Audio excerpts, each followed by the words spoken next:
Hi there, this is Sin, your resident sweet tooth CavityBaby. I flipped that around. It's okay. As you may have or may not have noticed, I have moved recently, and that's why there hasn't been any videos.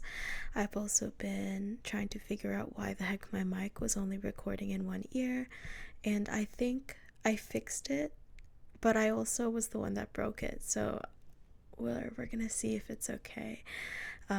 I also don't have red lights anymore, unfortunately, because my LEDs would probably rip the paint off of the walls, and I can't have that in a place that I'm renting. So, yeah, I'm going to be rereading the first portion. There we go, of Dante's Inferno, the Divine Comedy.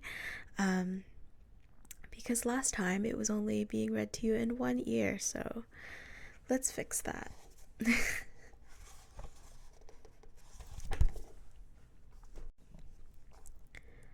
Halfway through his life, Dante the pilgrim wakes to find himself lost in a wood.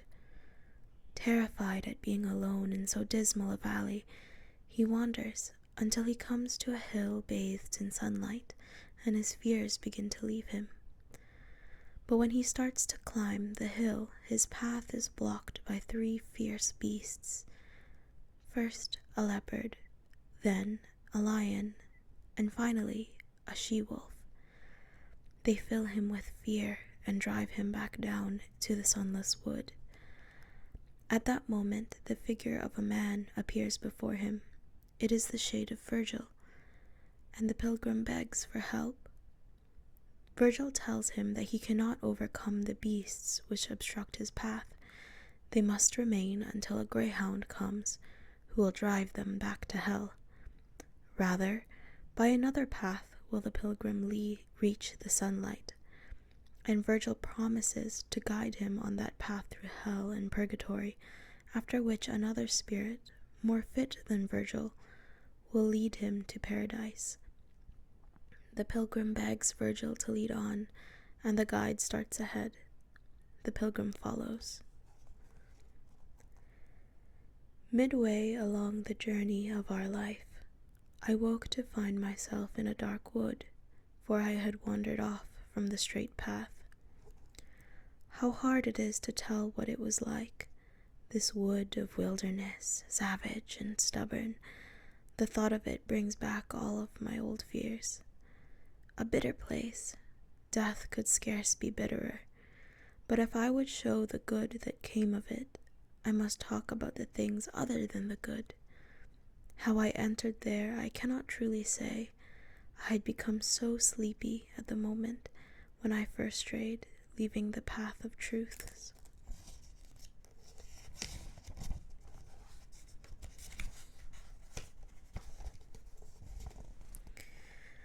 But when I found myself at the foot of a hill, at the edge of the wood's beginning, down in the valley where I first felt my heart plunged deep in fear, I raised my head and saw the hilltop shawled in morning rays of light sent from the planet that leads men straight ahead on every road. And then only did terror start subsiding in my heart's lake, which rose to heights of fear that night I spent in deepest desperation.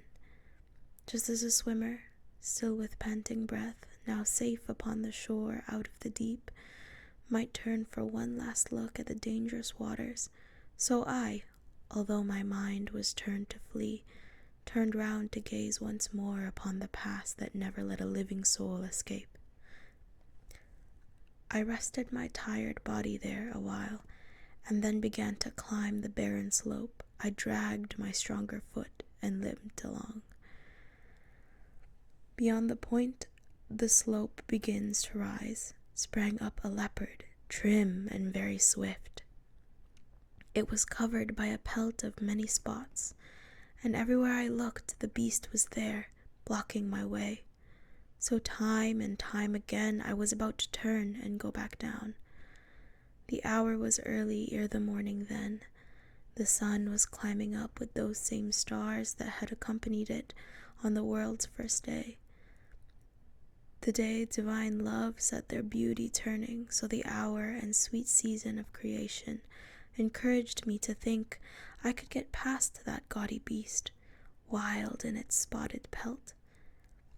But then good hope gave way and fear returned when the figure of a lion loomed up before me.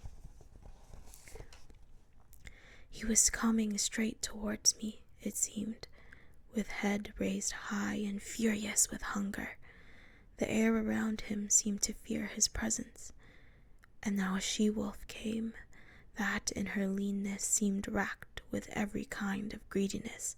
How many people she has brought to grief. The last beast brought my spirit down so low with fear that seized me up at the sight of her. I lost all hope of going up the hill. As a man who, rejoicing in his gains, suddenly sees his gain turn into loss, will grieve as he compares his then and now, so she made me do, that relentless beast. Coming toward me slowly, step by step, she forced me back to where the sun is mute. While I was rushing down to that low place, my eyes made out a figure coming towards me, one grown faint, perhaps from too much silence. And when I saw him standing in this wasteland,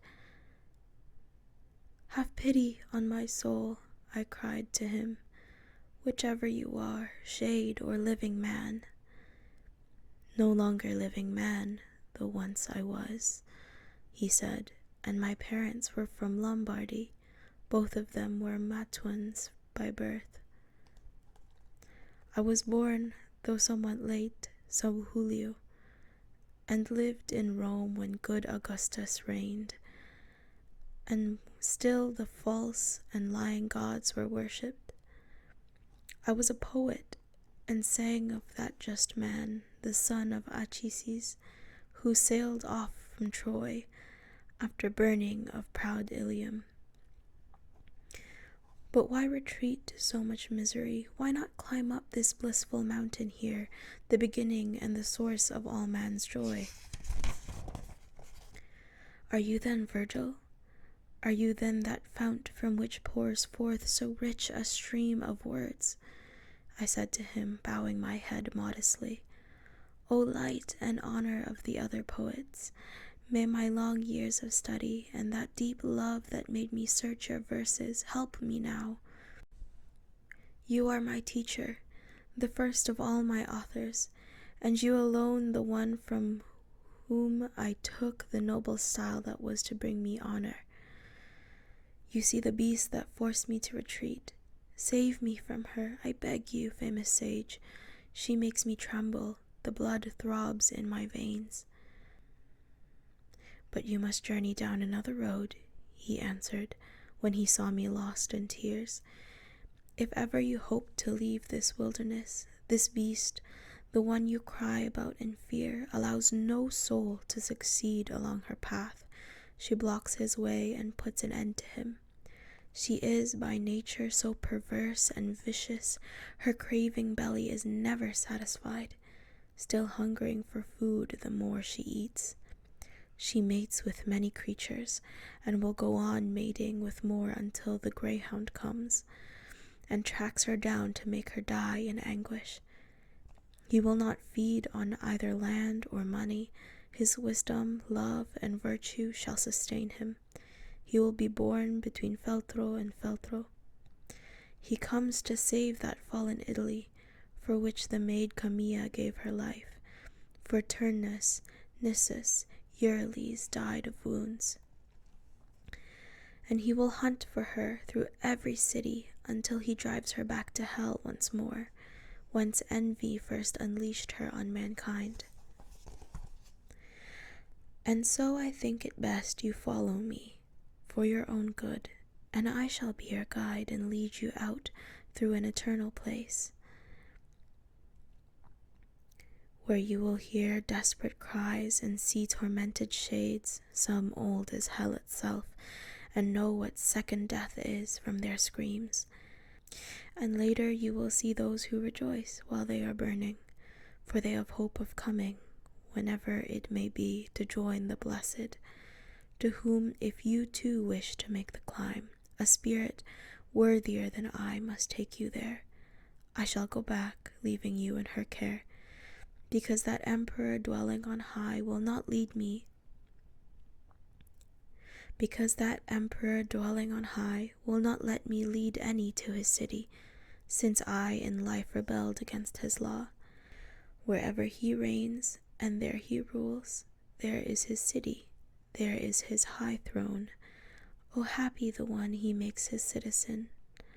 And I to him, Poet, I beg of you, in the name of God, that God you never knew, save me from this evil place and worse. Lead me there to the place you spoke about, that I may see the gate St. Peter guards, and those whose anguish you have told me of. Then he moved on, and I moved close behind him. And that concludes Canto 1 of Dante's Inferno, the Divine Comedy. I hope you enjoyed today's video. It is actually not nighttime yet, but if you're watching this as a nighttime video to go to bed, have a good night, sweet dreams, and I'll see you tomorrow.